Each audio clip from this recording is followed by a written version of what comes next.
Welcome to it, sports fans. It is MKT, and it is the MKT Show, Friday, the 19th of the March Madness month. Of course, if you're into college basketball in America, let's get into it. Hey, today did some interesting things. So officially can announce from Tuesday, some people say Tuesday, Tuesday, whatever the day after Monday before Wednesday is for you.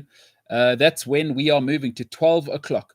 So that's midday from Tuesday. The MKT show moves to midday. So if you are at work and you hate your work colleagues, you've got the worst boss in the world, or you just like to be in the zone, or you're at home bunking work, because long weekends in South Africa, I understand. It's going to get what the kids call lit.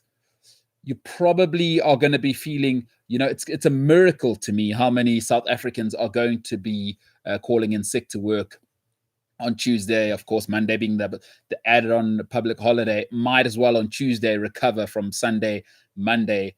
And then, of course, Tuesday is going to have to be an unfortunate sick day. And, I hope you recover from that miraculous sort of headache that you just can't shake, the rough throat you just can't shake on Tuesday, inevitably most South Africans. But hey, go ahead and do your thing. You're in a pandemic. But from that Tuesday where you are ill, in inverted commas, the MKT show, Cliff Central Sports anchor show, will be moving to midday. So this show, this platform, moving to midday from Tuesday, the 23rd of March. And that goes on into perpetuity until Jesus Christ comes back and walks on water, or I don't know what other magic tricks he did, but whatever, when he comes back to do his thing again for round 2 or 3, I'm not too sure. That will be our time now. So midday to 2 o'clock, that'll be the MKT show. We are now moving to that midday time slot. I've been saying it'll happen for a while. We are now doing that, and I'm coming with friends, by the way. So from Tuesday, look out for me and 2 friends. The team is growing, and just quickly want to explain that whole concept. What I've always dreamt of was making a sports show. Where since I was very, very little, the dream was always to play football. Like that's been my dream, football or cricket. I was a better cricketer. I was a rubbish cricketer when I turned sort of 16, 17. I realized this ain't going to work. I'm just not good enough. And then the football took off. So I got to live a little bit of the dream of playing professional football. But now I can really live the dream, because now I get to make a sports show, and then it's got my name attached to it. But as I grew older, the dream actually became, I would love to create a show where it's 1 or 2 hours where people feel like this is the best part of their day. Right? If you're a sports fan, and that's all I know, I don't know anything else. My whole life is sport. I'm obsessed with sport. To get to make a sports show is the dream. Now I get to make one with my friends. But the real dream, and what I've always loved doing anyway, and what I've always missed about sport, was the locker room, right? The locker room is the second best part of sport. Playing, that's the best. That there's nothing like playing, and then there's nothing like playing at the highest level. So that's the best. Playing is always the best, right? But number 2, you ask any sportsman, and I've said this to a lot of people that always ask me, the best part about having played at an awesome level is that the best part, right, as a sportsman, the place I've always felt safest, number 1 on the pitch, because I knew what I was doing. So there was never pressure there. But the locker room is the best. And what I want to create is a locker room, and I want people to feel like they're hanging out with their best mates. So I want it to be 2 hours. The MKT show must be the best 2 hours of your day. And, let's see where we go. I mean, idiots like me will talk into a microphone, and we will do that into perpetuity, I hope. So from Tuesday, 23rd of March, we will move to midday, and come and join us. Please like, share, subscribe. And as promised, there's been so many people supporting. So moving forward, we'll be making the show better and better and better. And I want to start giving back with better content. So I've got friends joining me, and I'm looking forward to introducing you to the boys. So it'll be the MKT show once again from 12 o'clock South African time. So that's South African Standard Time, midday Standard Time from the Tuesday, the 23rd of March once again. So that'll be this platform. Please like, share, subscribe, and then we will be podcasting it from Tuesday as well. That you can catch on Cliff Central's platforms or wherever you get your podcasts. All right, we've taken care of that.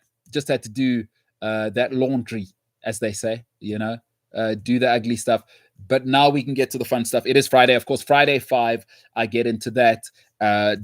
Today, I read an interesting article. Jamie Carragher saying Trent Alexander-Arnold being dropped was wrong. I'll get into that in the Friday 5. And then international weekend. I just want to try and find out what's going on here. I'll talk about my thoughts on international football in a pandemic. I mean, it is what it is.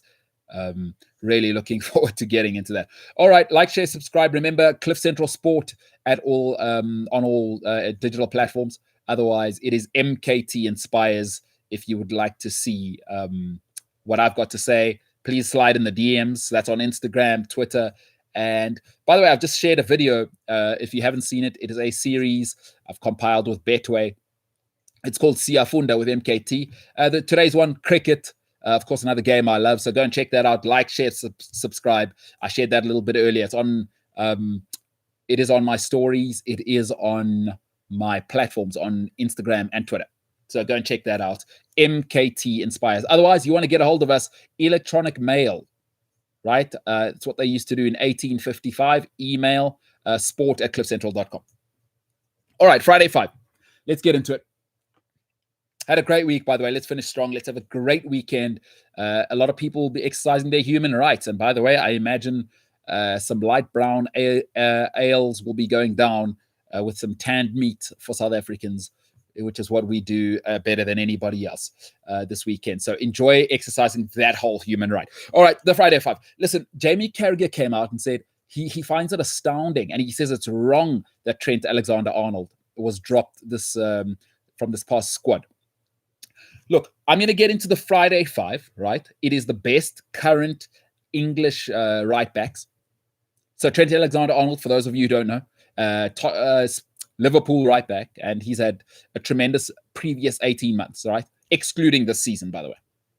So Jamie Carragher saying he finds it's wrong for a couple of reasons. I'll come back and address that. Let me give you who I think are the best 5 current English right backs, and I'll give you my reasons. All right, at number 5, listen, he's sensational going forward. He's terrific on the set piece. The delivery has been something else, right? It's been a little bit of a problem this season, but you've got to say in the modern day way, sensational going forward, terrific delivery, great set piece. The only problem is this one. He's awful one-on-one. And, sometimes, if you've got a sibling, sometimes some siblings their personality type is not to compete, which is why sometimes it's good for you to move. I live in South Africa. Maybe move to Cape Town if your siblings are from Joburg, if your family's from Joburg, because sometimes having your siblings near you and they're doing well, you could do well, but you need some space, right?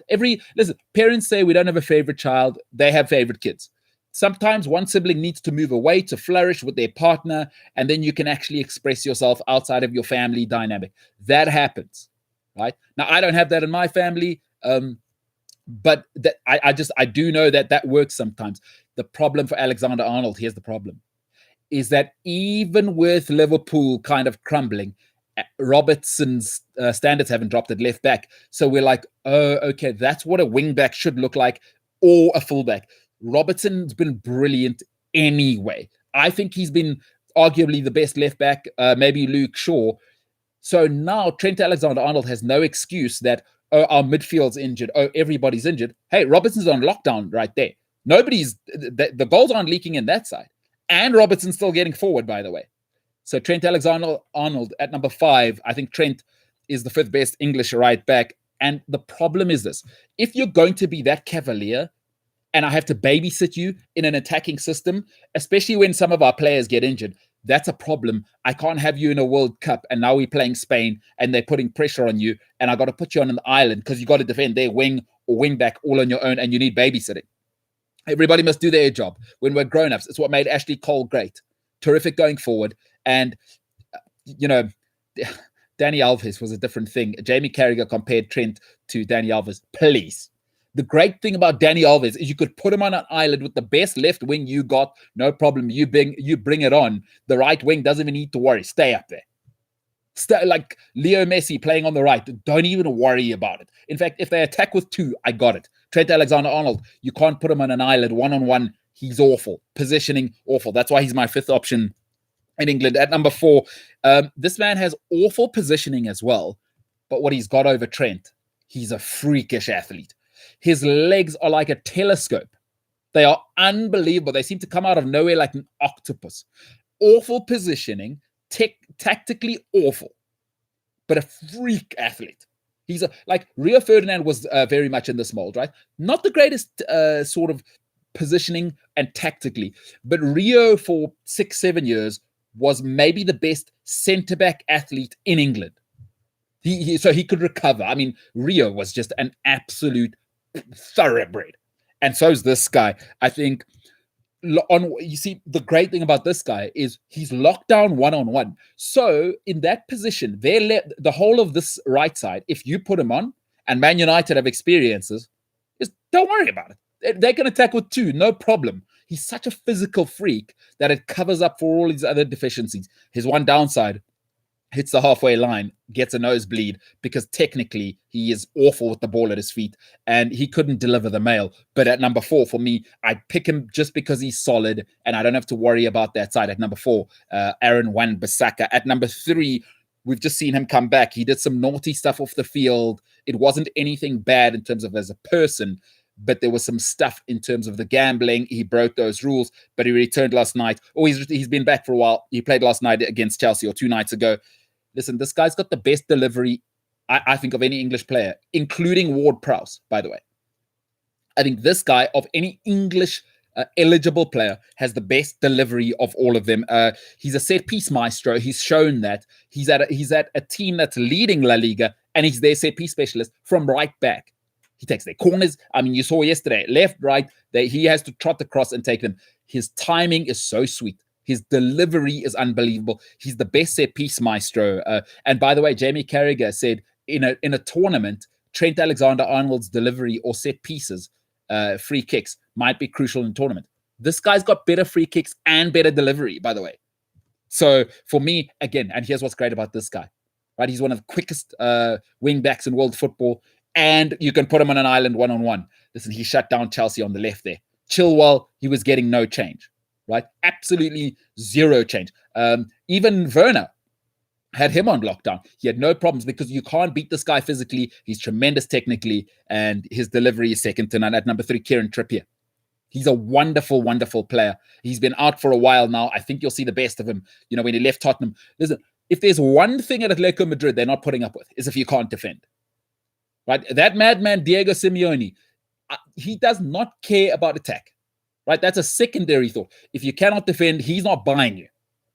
He's tremendous, is Kieran Trippier, going both ways. And then he gives you the technical ability. And then he gives you the set piece. And then he gives you the corner taking. And then he's also brilliant. One of the best set piece takers in world football. So I'll take that. At number 2, the best athlete, I believe, in the English team. Just the best all-round athlete. Pace, power, and he's added another sort of bow to his armory, but because he's such an athlete, he's unstoppable one-on-one, going forward and going backwards. He is quite, when he turns it on, and sometimes you forget because he's playing in such an incredible team, but every now and then a team will play a through ball to a guy where you go, oh, there's no way anyone's catching him for pace. That's a great ball. And then this guy will just, and it always feels like he's playing at a 6. And then every now and then he turns it up to like an 8 or a 9. And then you just see a Lamborghini. I mean, for me, just incredible. And here's what he's added to his game this season. He can invert, right? And a modern day footballer has to be able to invert. And I haven't seen Trent do this. Now, I don't know if it's because Jurgen doesn't want that, but I haven't seen Trent being able to go. He can go vertically. I don't see sort of the 360 play and that diagonal sort of vision in order to step into the midfield and play in the midfield when needed. This guy's sensational. He's unstoppable one-on-one. He can invert and he can play centre-back.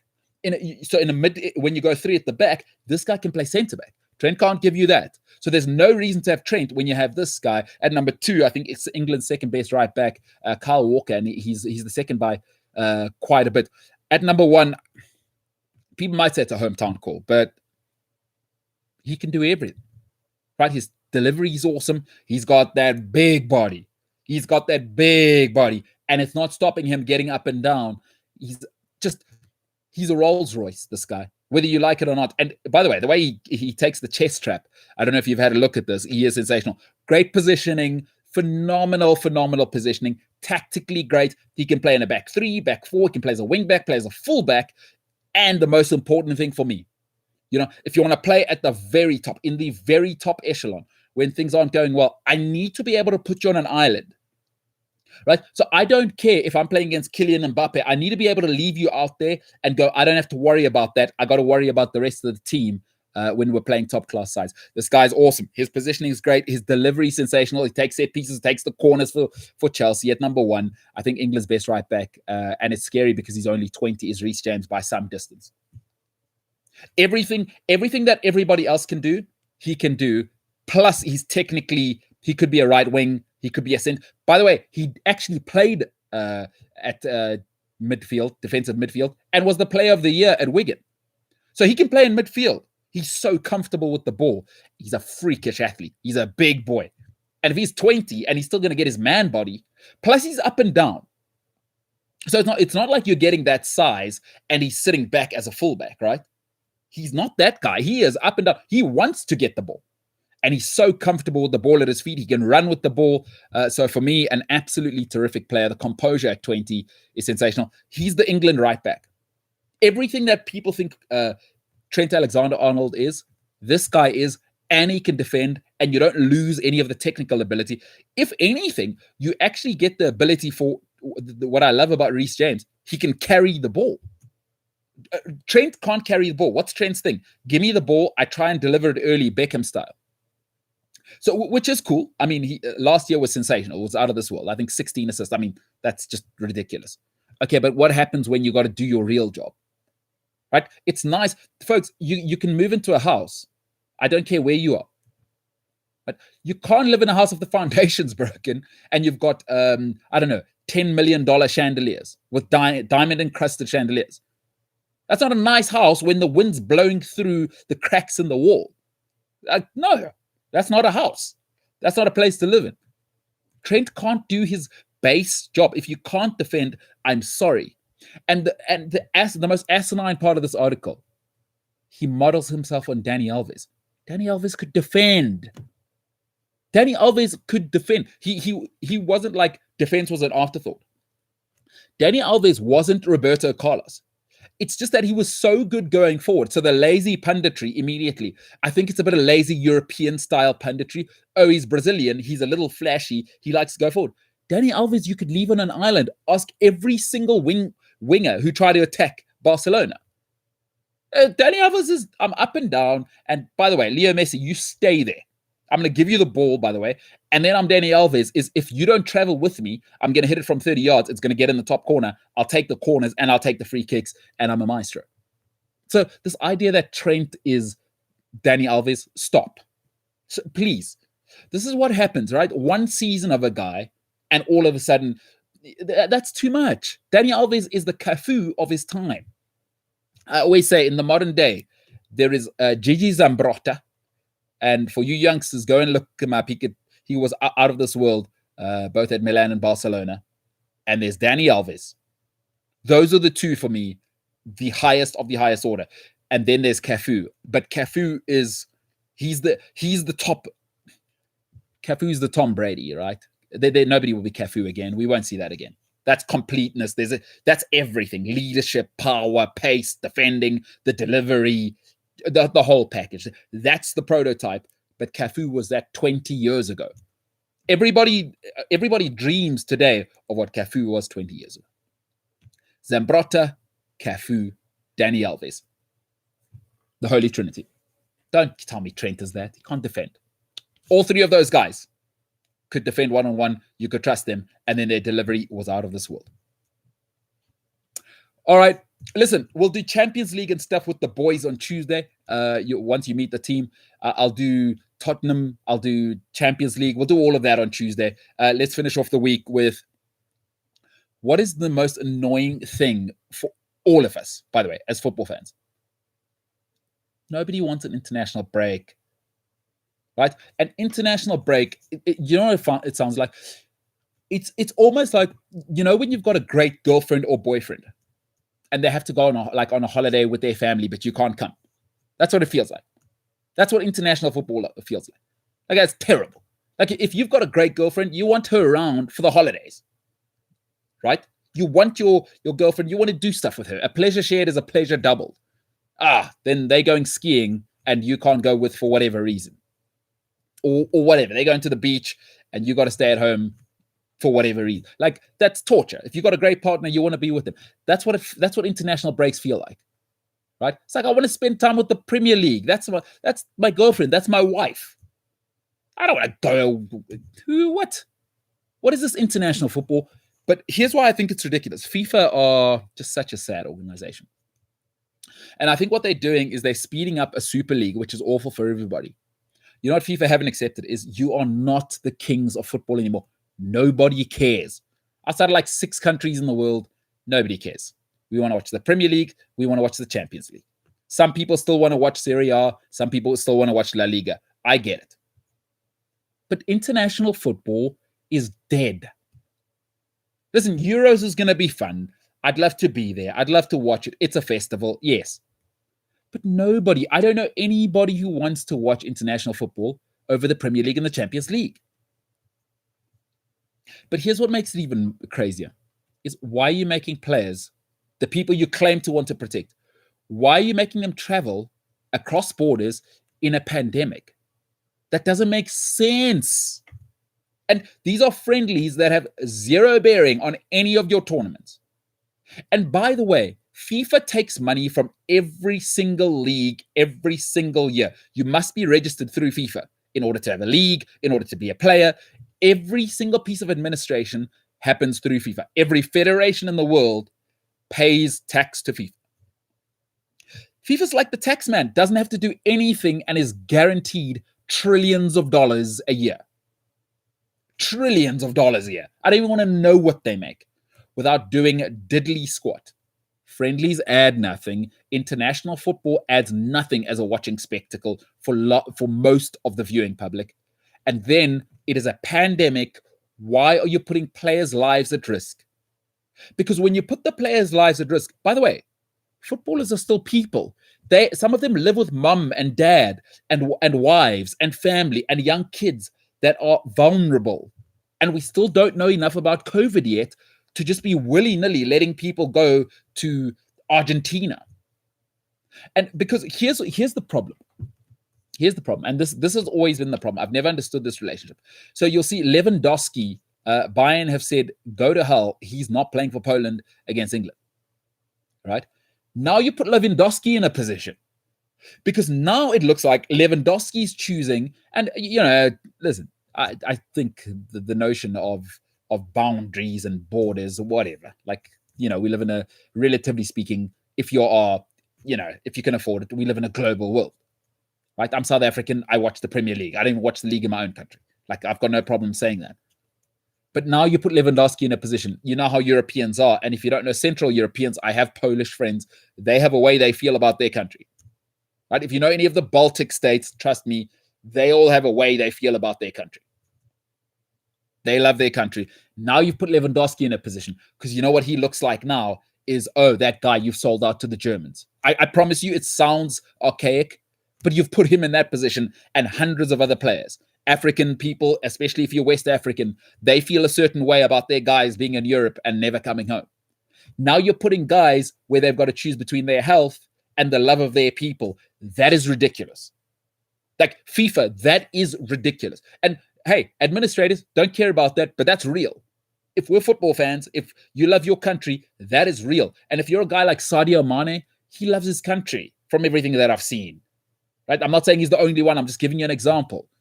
But why make him go to a country where people, unfortunately, we know the sort of administrative sort of ways of Africa. I live in Africa. I can say it.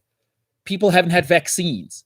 So, and most of the people in that country, because of, you can use whatever word to describe the politicians on our continent, the vaccines won't reach the people.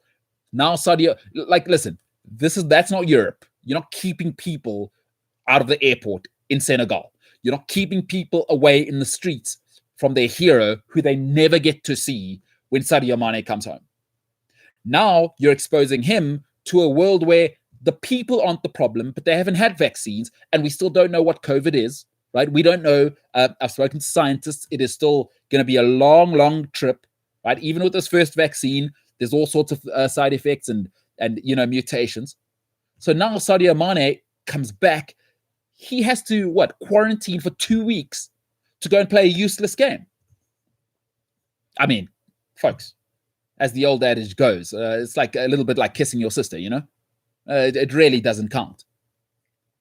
It really doesn't count. Give the players a rest. I'm not saying they should have played Premier League this weekend or your Champions League or whatever this weekend. The players deserve a rest. You have to say, in a pandemic, we've all been doing it. Now, the players aren't special. They're millionaires. They can quarantine in beautiful houses. Okay. But they are service providers. They are a product. Give them a rest. Right? That's the thing, is we're playing too much football. Give them a rest. No, but not FIFA. Unbelievable. International football's dead. I'll say it right now. Outside of the big tournaments, nobody cares. Let's be honest. World Cup, Euros, AFCON, and the South American one's just ridiculous because it's a terrible time for most of the world to watch. Okay. And they're passionate. The guys will do it. And by the way, let's finish off on this. Could FIFA maybe just sync up the international calendar? Why is AFCON still in the middle of the year? FIFA should just force CAF, put everything at the end of the year, at the end of the season. Like the South American, or what is it, Copa America or whatever. Put that at the end of the season. What are we doing here, making people play in January? Ridiculous. But nothing's more ridiculous than international friendlies in a pandemic. Just cancel it. Mental. All right, that's it for today. That's it for this week. Just another quick reminder. From Tuesday the 23rd, we will be moving to our new time slot, and this will be it going forward. The MKT Show will move to midday. That's 12 o'clock South African time, SAST, South African Standard Time, and that'll be it from now. 12 o'clock, it'll be between an hour and 2 hours for now, and then we'll make another announcement once it locks into 2 hours. But from 12 o'clock on the 23rd, put a reminder. Again, if you're at work, hey, there's always that guy next to you that wants to tell you his boring stories or show you his weekend away with his girlfriend who you just don't care about. Or there's always that lady who wants to tell you about her new diet or how her cats are doing that. Hey, you want to ignore those people? You want us to keep you company? By the way, it's not just going to be my annoying voice. I've got friends coming come and hang out with us. 12 o'clock, midday on the 23rd. Oh, that's Tuesday. So, of course, most South Africans, again, I'm going to say it, is they are going to be exercising one of their human rights this coming weekend. That human right is tanning meat, right? We call it braaiing, where we are barbecue for ridiculous people around the world, because the real term is braaiing.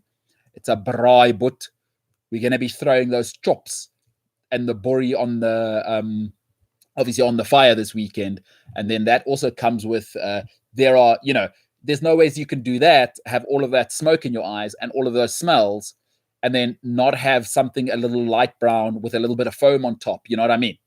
You got to kind of wash away that meat and the sort of fats just to balance things out. I know how South Africans are.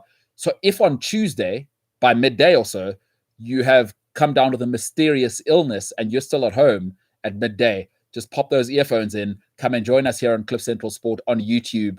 It'll be me and the boys, and we will keep you company whilst you recover from a mysterious illness, which would have nothing to do with the sort of 15 to 20 light brown refreshment and beverages that you may have had throughout the weekend, which may be accompanied by, maybe a shot or two. I don't know. I don't partake anymore, so I don't know. I'm just saying, I'm predicting. If I'm a weatherman or predictor of sorts or soothsayer of sorts, I predict one or two refreshments sort of light brown beverages, and when you pour them, they tend to end up with a bit of foam on top. I expect a couple of those to go down, a couple of gullets. So if you're not feeling great on Tuesday, 12 o'clock, MKT and the boys, that'll be the MKT show moving forward, midday on from now on. Looking forward to having you join us. Like, share, subscribe. Please let everybody know. Gareth Cliff announced it today. He will, of course, announce it again that the MKT show is moving to midday from now on. All right, that's it for this week, folks. My name is MKT. This is the MKT show, Cliff Central Sport. Gareth Cliff, as always, joined us religiously, loves sport, loves to be in studio, loves to just hang out. By the way, great physical distancing, because that looks, a lot of people saying, the haters will say that's a bobblehead. Actually, Gareth Cliff in studio, he's just miles back. Very, very disciplined, and he believes in the rules. As you know, Gareth always obeys the rules and always just is subservient and never ever pushes back. That's why he's sitting diligently in studio there and has been for about half an hour now. Ladies and gentlemen, for this week, the MKT show, it has been an absolute pleasure. And please be loved, be safe this weekend. Whatever you get up to, please be safe and look after yourself. I would love for you to join us from Tuesday and be safe. So have a great one. And look after yourselves. For now, though, we are the hell out of here.